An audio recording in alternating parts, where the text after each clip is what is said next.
Ladies and gentlemen, please welcome to the stage Hank, Willis, Thomas, and Patton Hindle.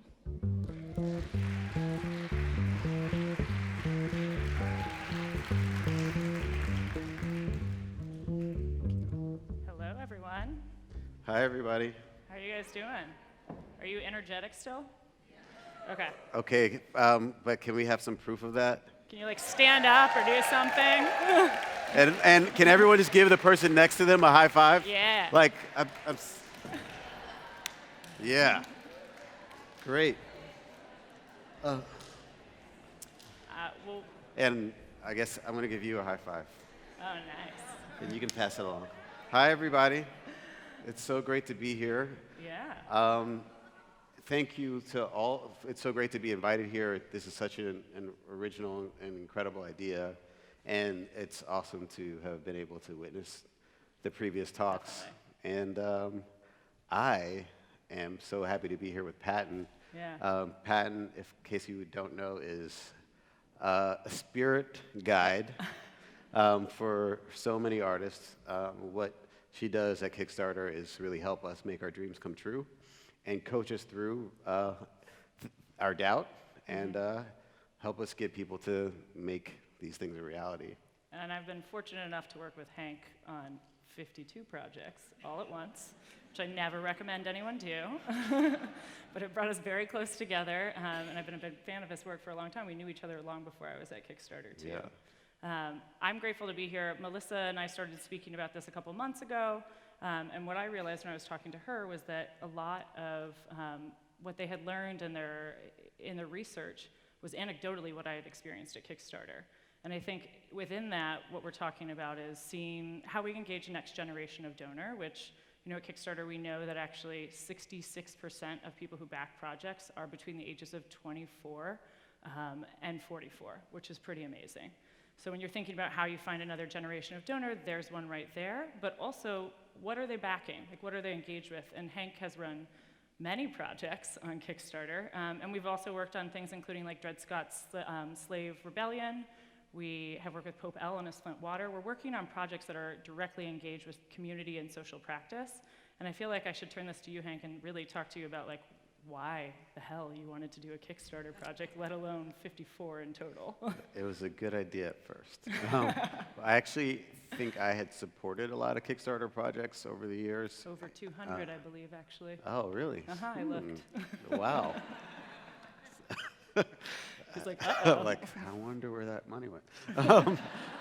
But what's amazing about Kickstarter is that it's a generosity project, but it's also not just the generosity of the donors, but it's also the generosity of the artist who's actually inviting you into their creative practice before they even have a fully formed idea or project.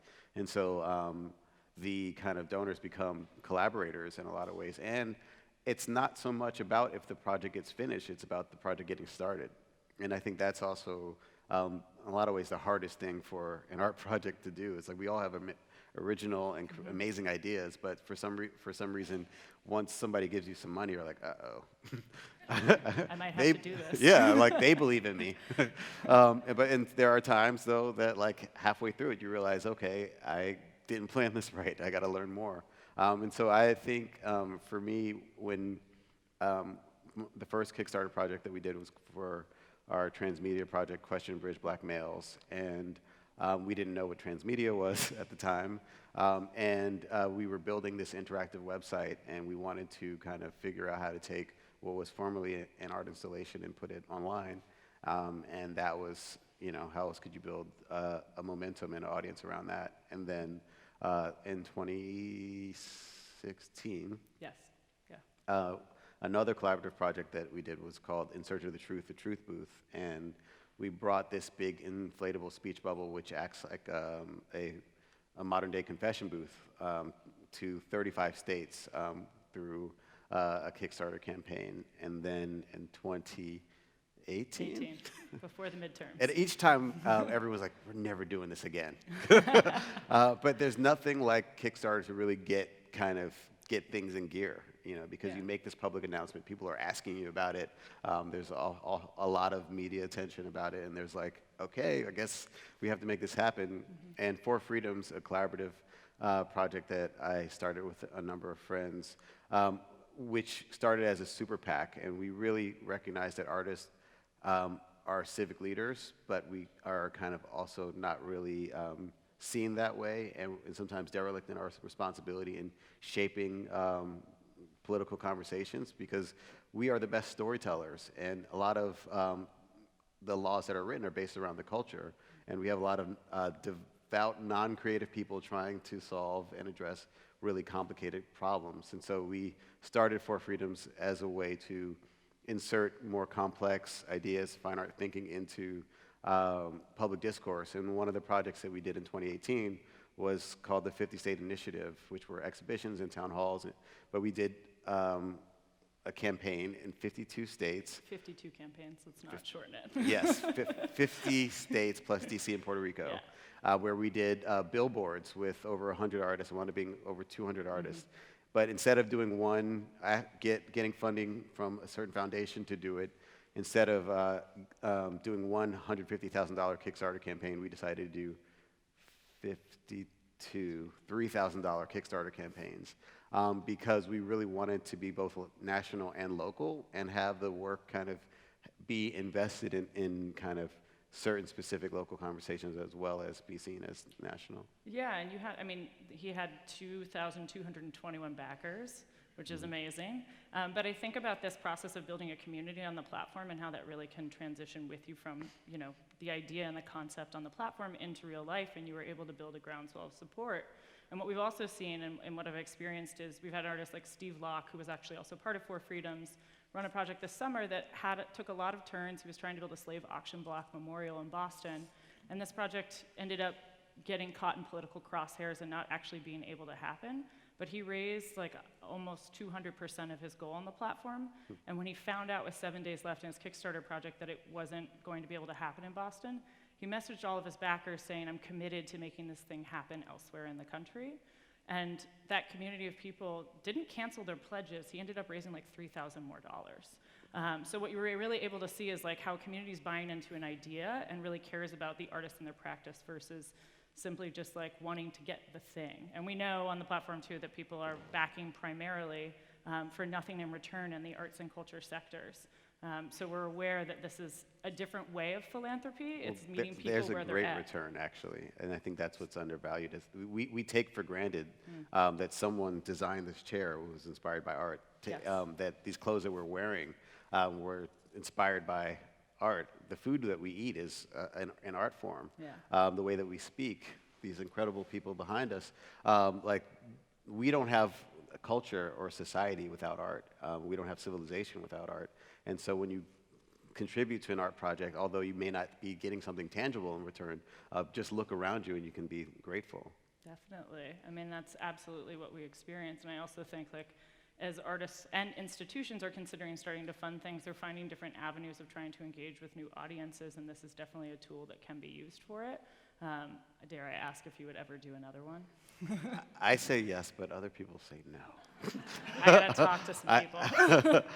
But it's because it's like you think you just put it up a campaign, but you really have to. You have to hustle. You have to engage your audience. You have to make an argument. Like that's why, it's both compelling because you have to say this is important.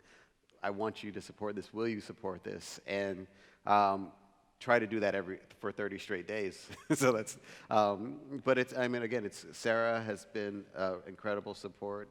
We were also fortunate to be supported by the VIA Fund.